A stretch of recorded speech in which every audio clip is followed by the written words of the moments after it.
So today we are discussing nasogastric tube feeding, which is a procedure done on patients who are unconscious and those patients who are critically ill who cannot manage to swallow. Okay, so this procedure can be done to feed the patient. You can feed them with liquid food. You can also give them, can also administer drugs that are supposed to be given orally. You can give them via nasogastric tube. Okay, so as per procedure, you're supposed to wash hands and dry them. So you wash hands and dry them.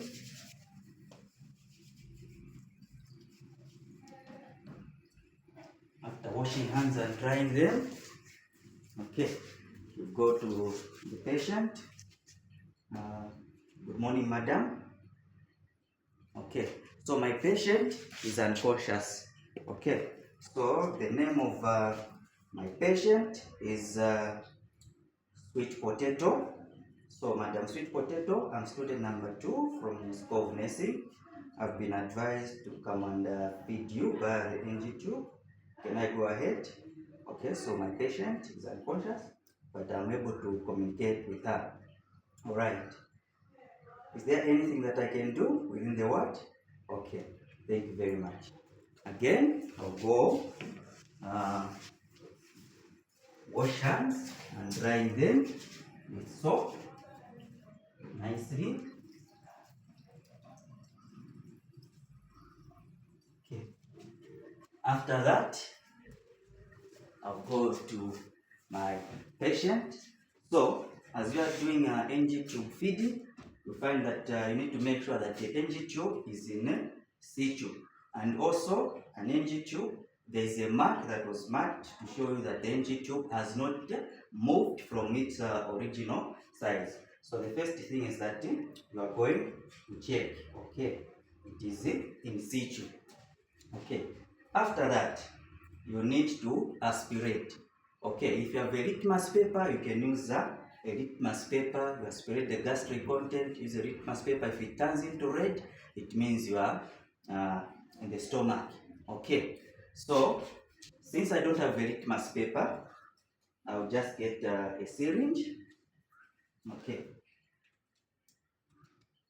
so before I open the NG tube, I need to fold it.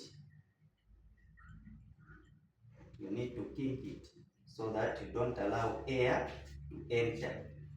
Okay. After you push in the syringe, then you start aspirating. Okay. So, okay, we have some stomach content there coming. All right. Again.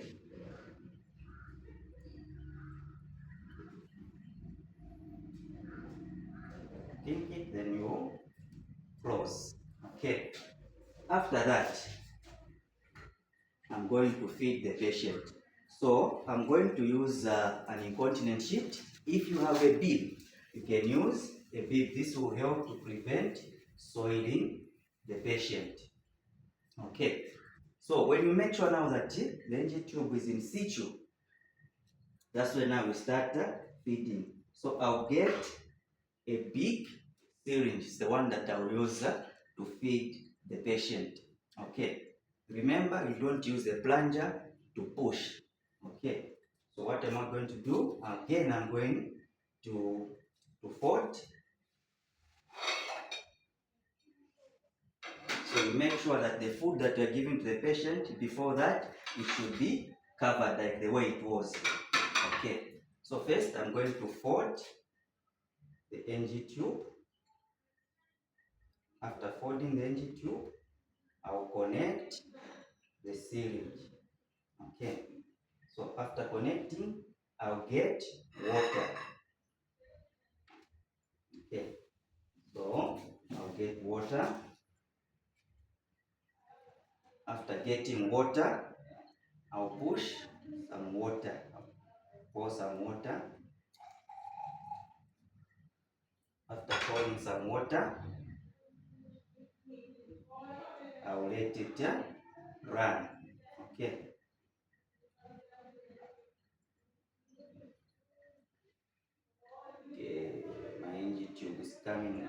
strapping is coming out. You let it run. Remember not to push using a plunger, just let it flow. Okay, so before you finish, before the water finishes, again you close it nicely. After closing it nicely, I'll get some milk. Okay, so the doctor has ordered milk to be administered to the patient. Okay, so the doctor has ordered 100 mils. Okay, so I'll pause. This one is 50 mils. Okay, then I'll let go so that it flows with gravity. Do not push. Okay, so as you can see, it's flowing slowly. Okay, so you need to make sure that it goes above, it goes up, so that it flows nicely. Okay,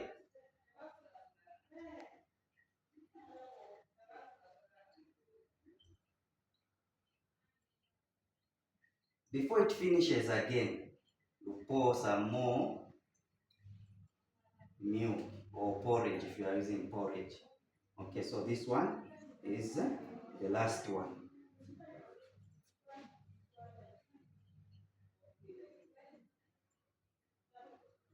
Okay, so for milk, this one is the last one.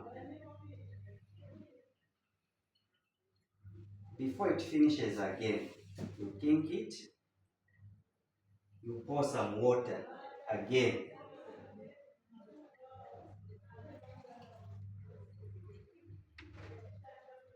Okay, you pour some water to clear the fluid, the porridge that you've given or the milk. Okay, after that, before it finishes completely in the tube,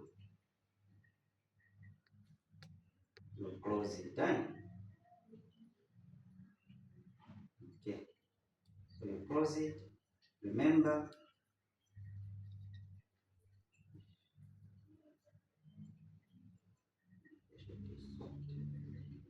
okay,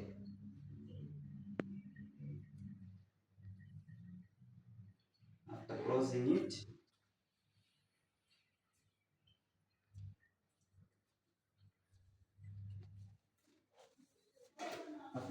it, say, my patient, I'm very thankful for allowing me to do the procedure.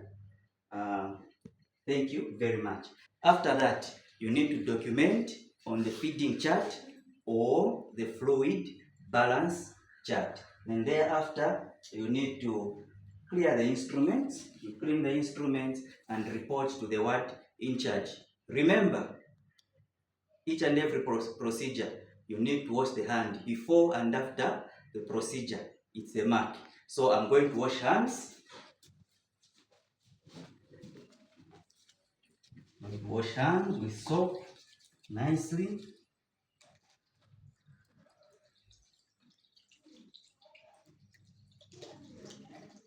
Okay. So, thank you very much. Remember, this channel is not a substitute of school and the hospital. Bye-bye.